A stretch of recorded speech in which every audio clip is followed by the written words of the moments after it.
Okay, so now the date's correct on there, guys. This is Mechanics of Aerostructures, MME 304.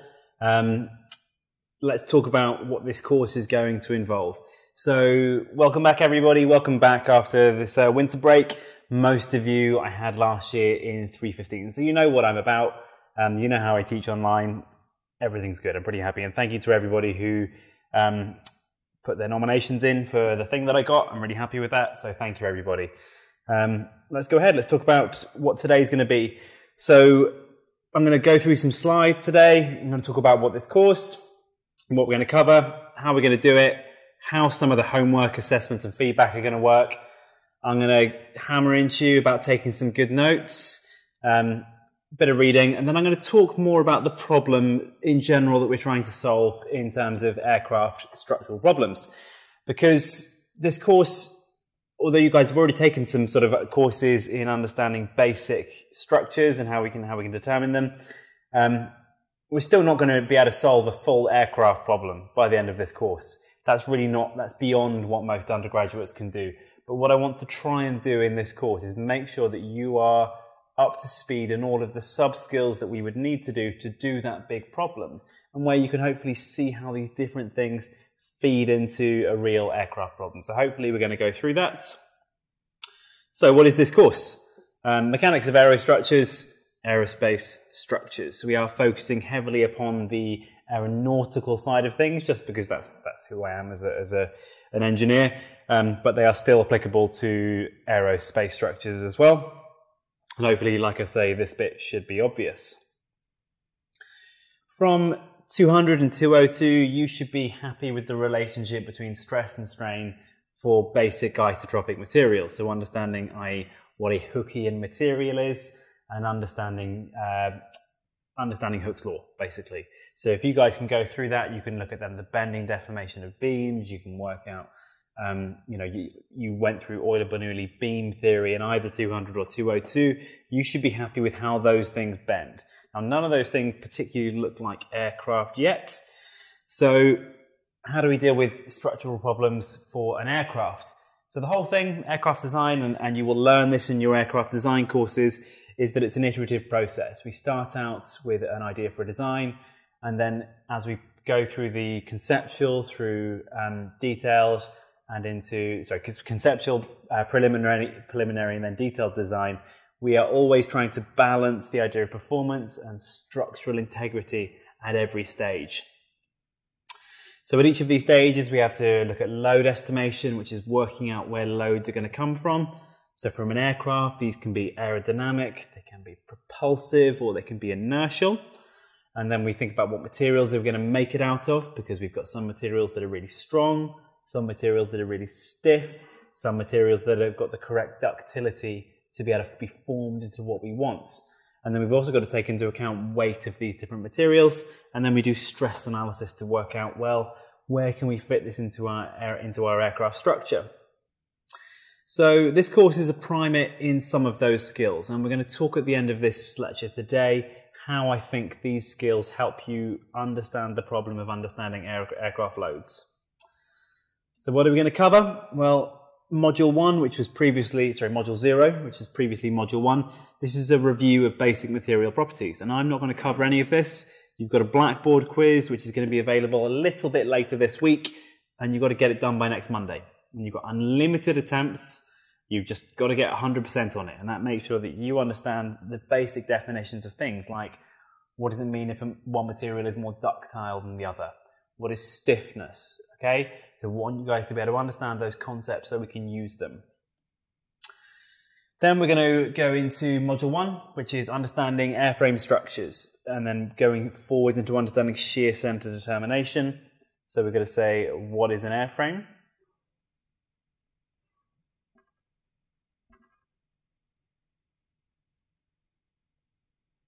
This is sort of two modules in one, really, but this bit of airframe structures wasn't big enough to make it its own module. We're then going to look at the nomenclature and the anatomy of the different things that make up an aircraft.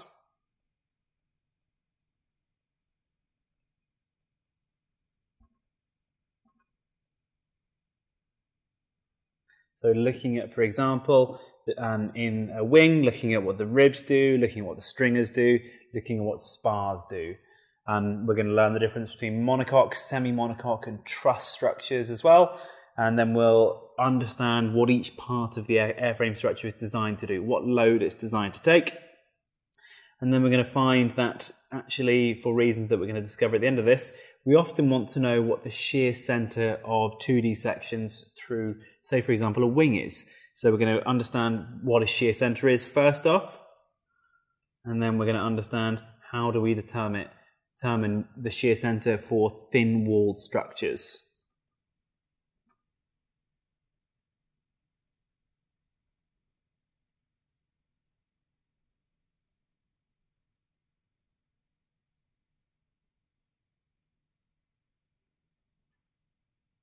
So we're going to understand how shear flows within a section and how that's going to help us understand what the shear center of a structure is.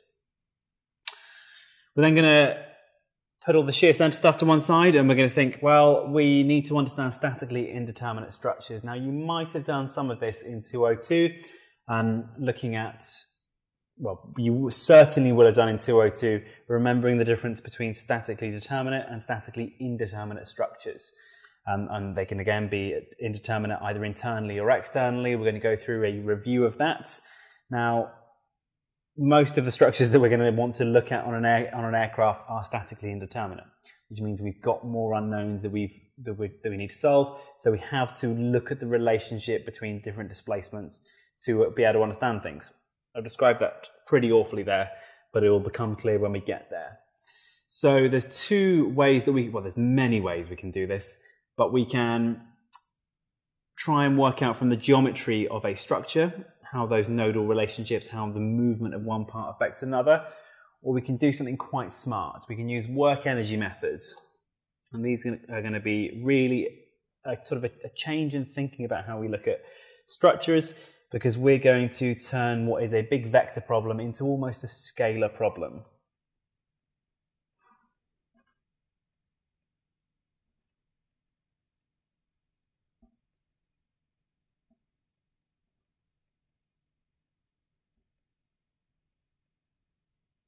And again, this is where this one might feel a little less like we're looking at aircraft stuff, but there's a reason why we're going through this. So we're going to understand how to solve all of these on simple truss frame structures, because they're easy to look at, okay? But they're easy to set up as a problem, and I promise you this stuff is what you will end up using doing something like a wing bending problem. This stuff is quite useful. We're then going to go through an introduction to FEA, or finite element analysis.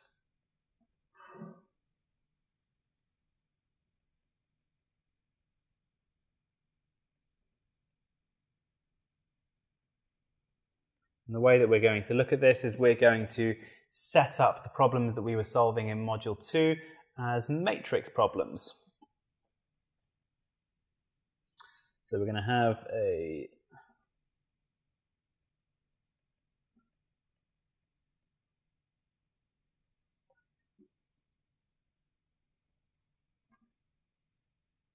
so we're setting up the entire problem as something that we can then solve using a big stiffness matrix, and it's just effectively we'll be setting this up with something that we can solve quite easily using Python or MATLAB if you're still stuck using MATLAB. What we're not going to do is we're not going to learn how to use any commercial FE packages. We're going to be writing this stuff from scratch, okay, because that helps us understand them, and because I'm not particularly good with any commercial FE packages. But more is the point, I think it's important for you guys to understand how processes work than how to use a particular piece of software. And then the last bit, we're going to have a look at an introduction to aeroelasticity. So this aeroelasticity is the study of flexible aircraft.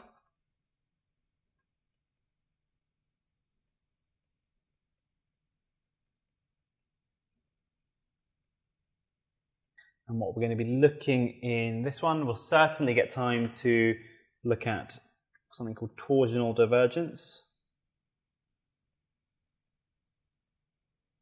And this is a problem whereby the wings of aircraft bend and bend, they twist.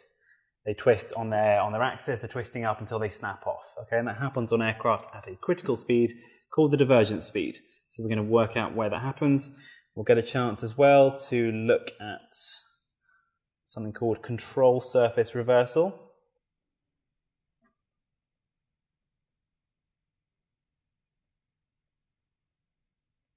Control surface reversal, that's moved off the bottom of the screen. Okay. Control surface reversal is a problem on aircraft that are flexible, which is pretty much all of them, whereby at a certain speed, the control surface causes the whole aerodynamic surface to move so much that it has the opposite effect of what we intended. So for example, on certain speeds in early aircraft, they found that past a certain speed, if they wanted to pull up, they'd have to push the stick forwards, which is not what you'd expect on particular aircraft. There's a great scene in a very weird film called The Sound Barrier that goes through this problem.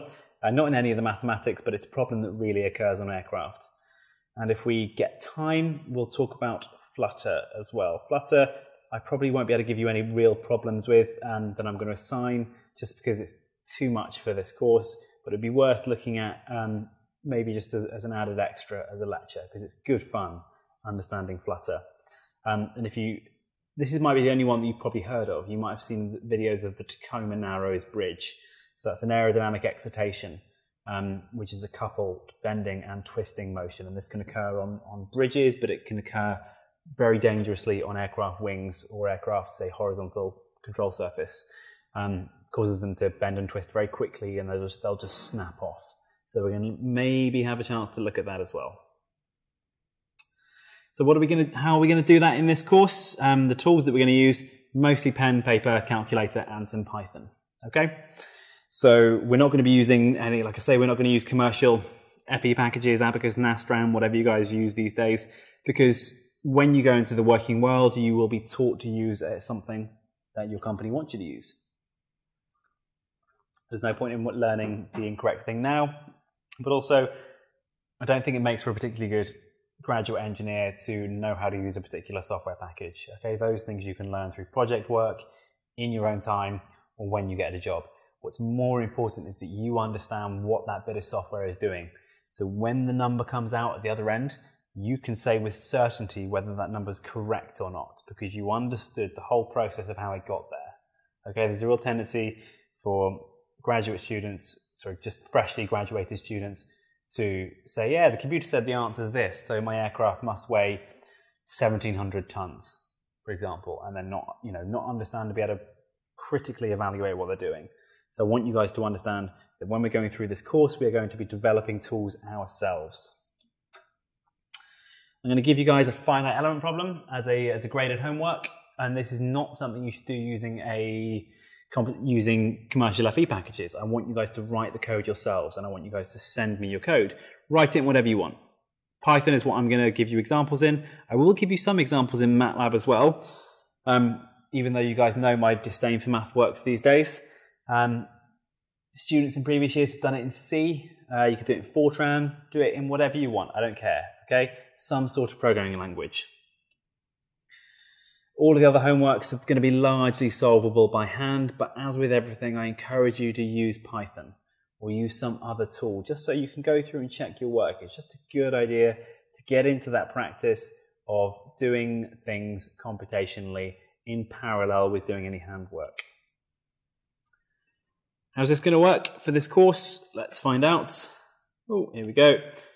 I'm going to give you regular homework that will be assigned, but I'm not going to grade it. Okay, so solutions will be provided.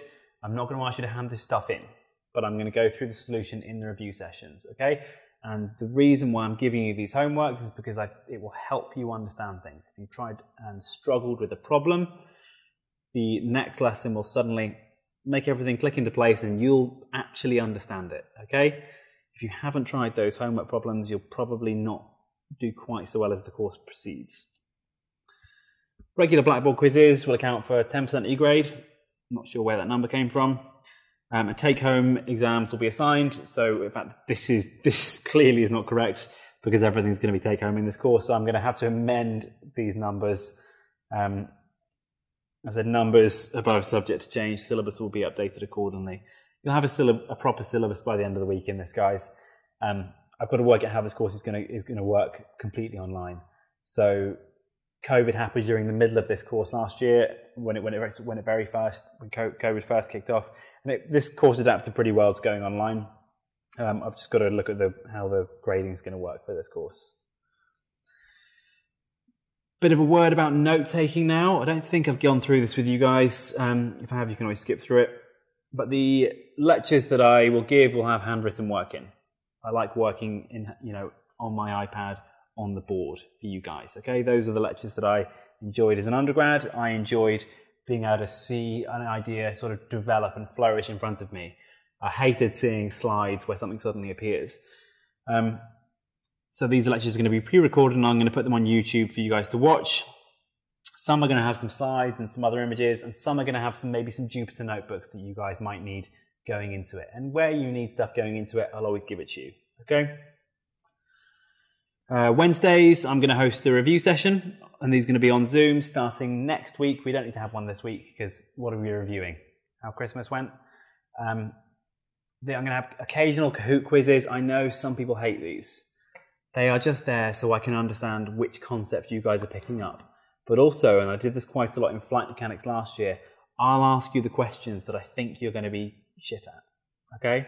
So I'm going to ask you the questions that I think you'll do poorly at, because then you'll realize, maybe I need to think about this bit. I need to just rethink about my learning approach towards that. Okay? So please come along, please attend those.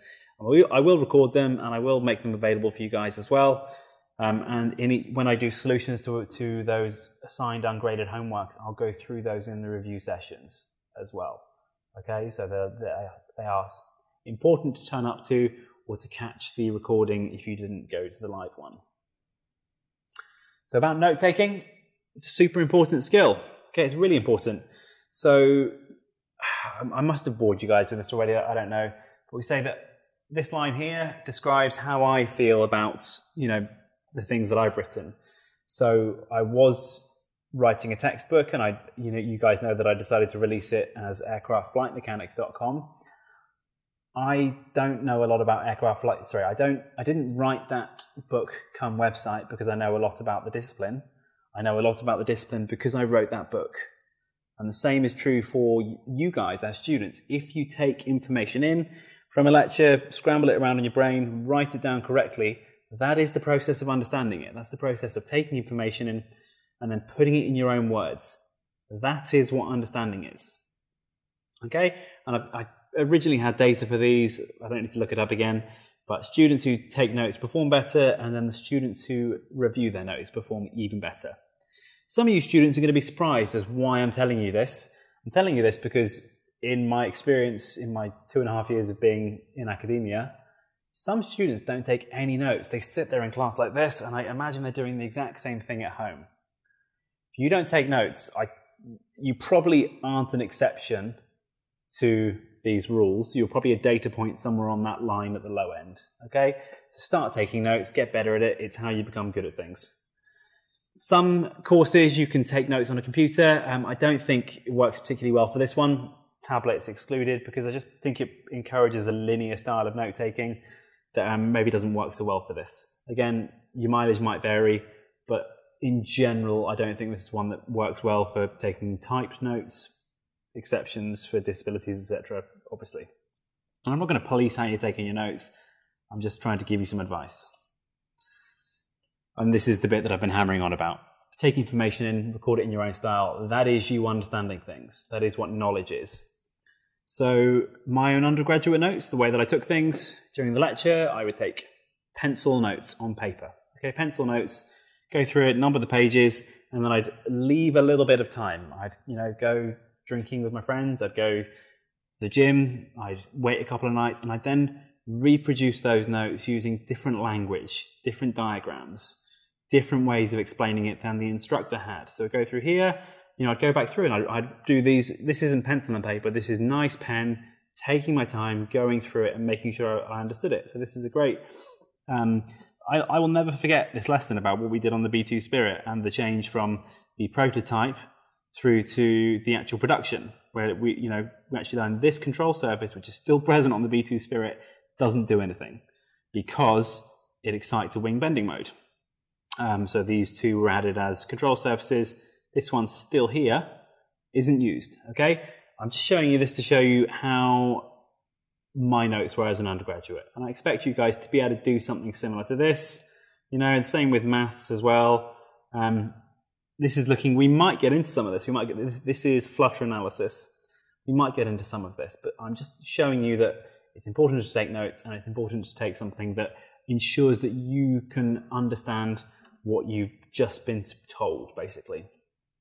You know, I put these in here just to show that you can do things with a tablet as well. This is my wife's notes. She's just about to finish her doctorate.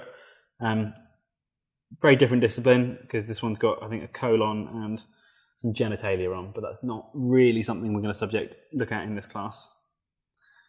But I'm saying that, guys, please take notes. Please do it, okay? Watching this, don't just rely on the videos. Take some notes, okay?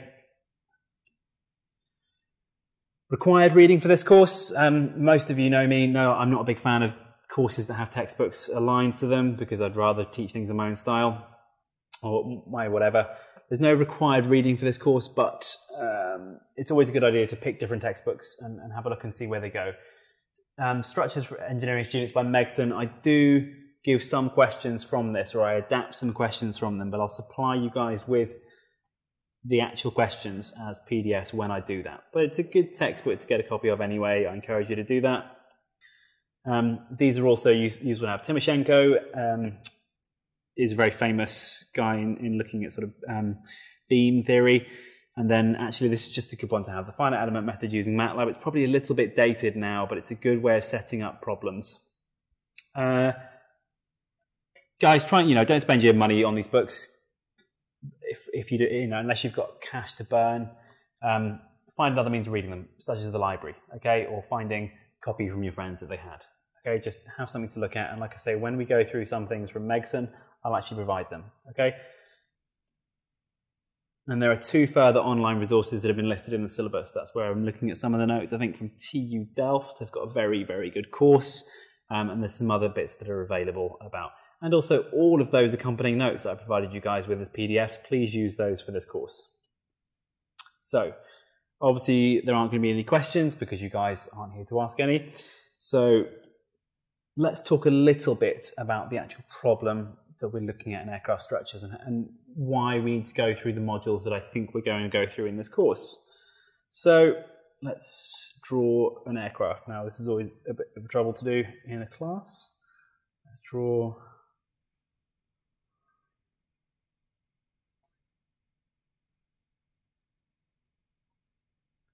got a very weird empennage on this aircraft now. That's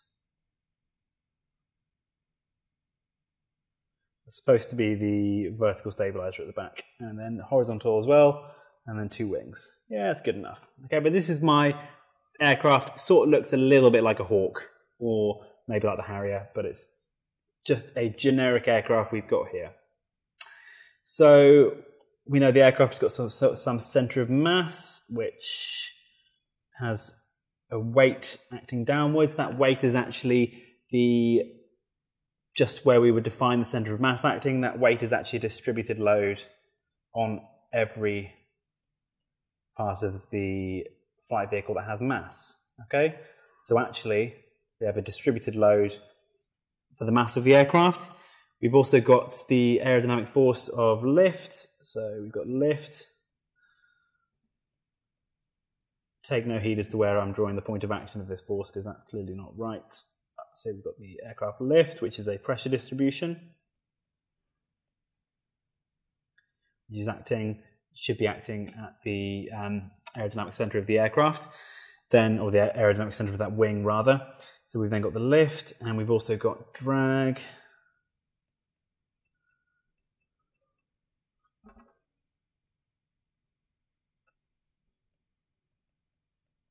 We've also got pitching moments.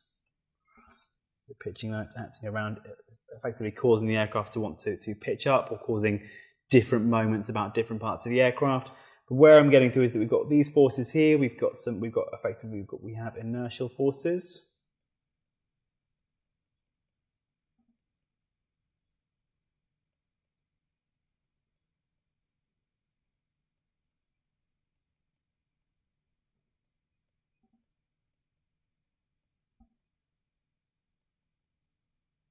So because of the mass of the aircraft, we've got inertial forces either due to gravity or the aircraft's acceleration. We've got aerodynamic forces of lift and drag.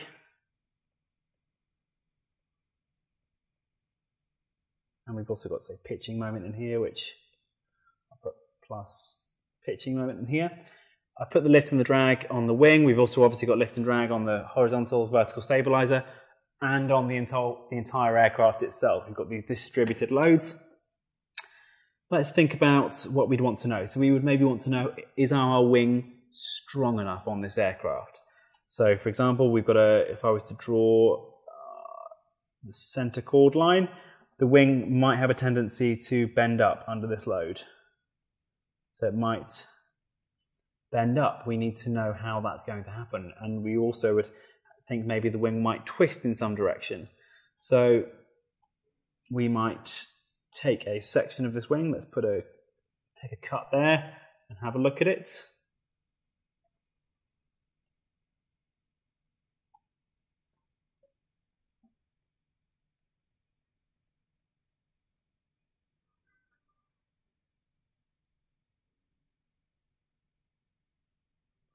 There's a terrible aerofoil.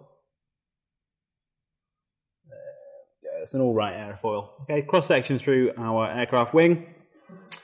Then let's say here, I'm going to move this down a second.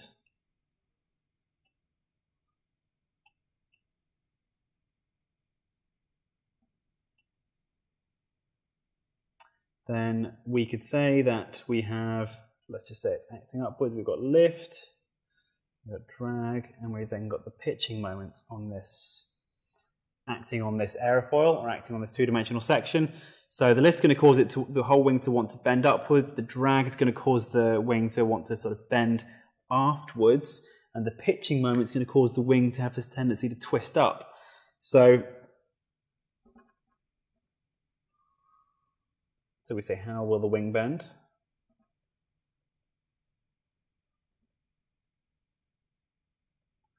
And this one here is, how will the wing twist?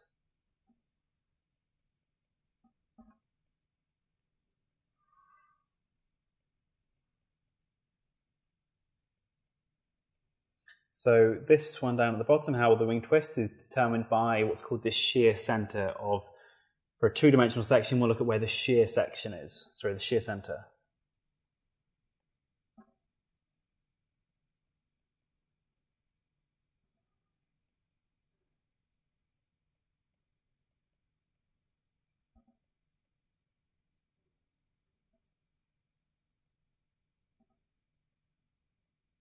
Okay, so for an aerofoil like this, the shear center defines the point at which, if we were to apply a torsional load, that's where the wing would twist around.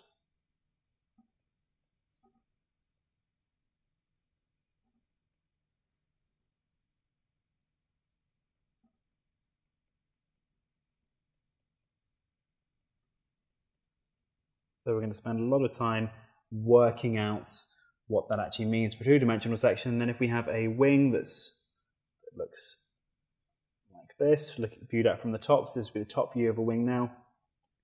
If we could then work out for all of these 2D sections, for example, if we were working out where the shear center was of each of these, say it's this line here.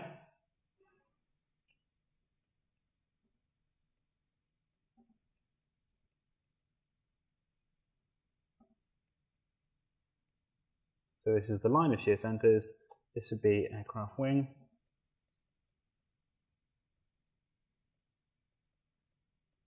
And then these are just arbitrary sections.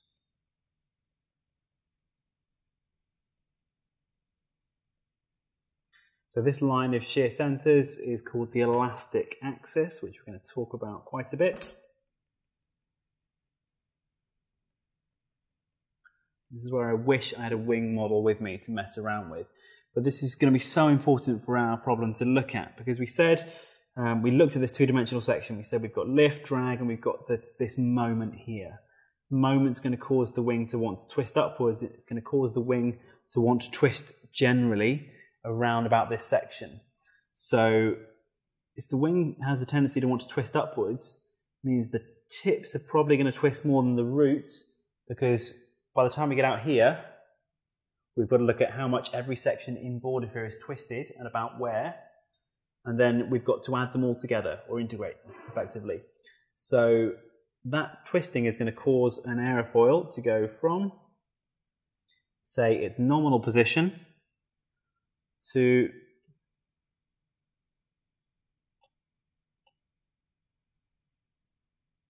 can I rotate this? There we go. To a rotated up position. So we'll call this delta theta for now. If the wing twists upwards, that's effectively increased the angle of attack, hasn't it? So it's going to increase the load, which is going to increase the moment, which is going to increase the twisting as well. Okay, so that's why we're looking at this. We're actually going to spend a lot of time working out what the shear center of arbitrary sections are, and that's going to help us, because I want you guys to see where that's going to go. That's so important to understand how wings bend, sorry, how wings twist. Then when we're going to look at how will wings bend. Okay, so ultimately we're going to look at this and we're going to start to develop some matrix methods that are going to help us. So if a wing was made of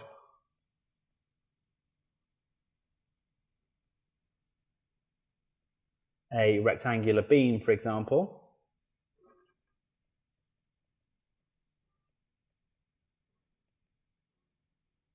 then the bending of this beam would be governed by the Euler-Bernoulli beam equations.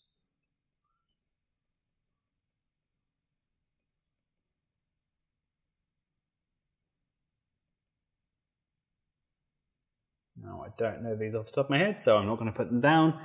So if our wings were beams, we could work out how well they bend, but our wings are not beams. Okay, so we can't do that. So what we're going to do instead is say, well, let's take our aircraft, and we're looking at an aircraft from the front view now. So we'll say that's the cockpit, and this is our wing sticking out. Just split it up into some sections.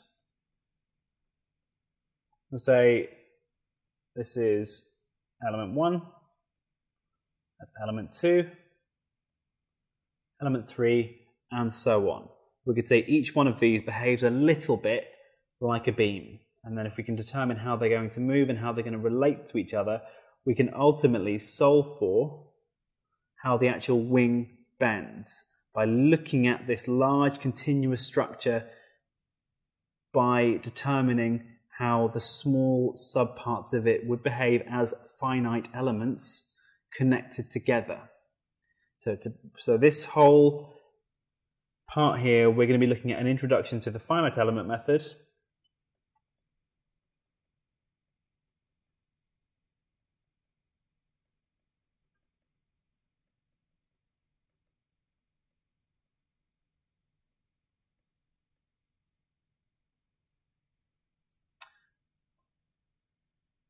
Okay, an introduction to the finite element method, where we're going to be setting up the whole problem as P is equal to KQ. Okay, this won't mean too much to you here, but we've got these forces and moments.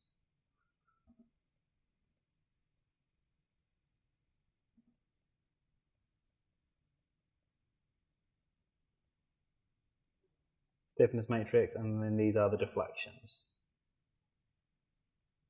So for example, in this simple wing that I've just drawn here, I've got these elements here. My deflections would be, if I'm just looking at a one-dimensional deflection, I'd have each of these nodes would have the freedom to move upwards. So this would be Q1, Q2, Q3, Q4, Q5, Q6 and Q7. We would then set this problem up, and we would say that if this was, let's put some coordinates on here.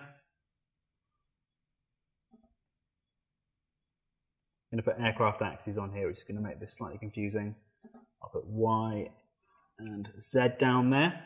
So we're going to talk about the forces on each of these. So we would say that FZ1, FZ2, FZ3 all the way to Fz. How many elements did I have? 7. This is my P for this structure. Is equal to some big 7 by 7 matrix multiplied by the displacements Q1, Q2, Q3, all the way down to Q7.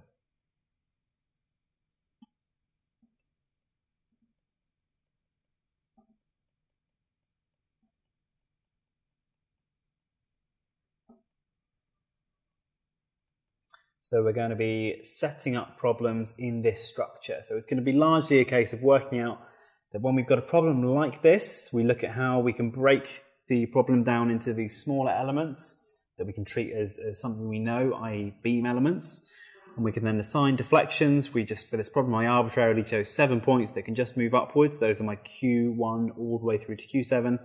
And then there would be these forces on each of them as well, which would be Fz1, Fz2, all the way up to all of those Fs.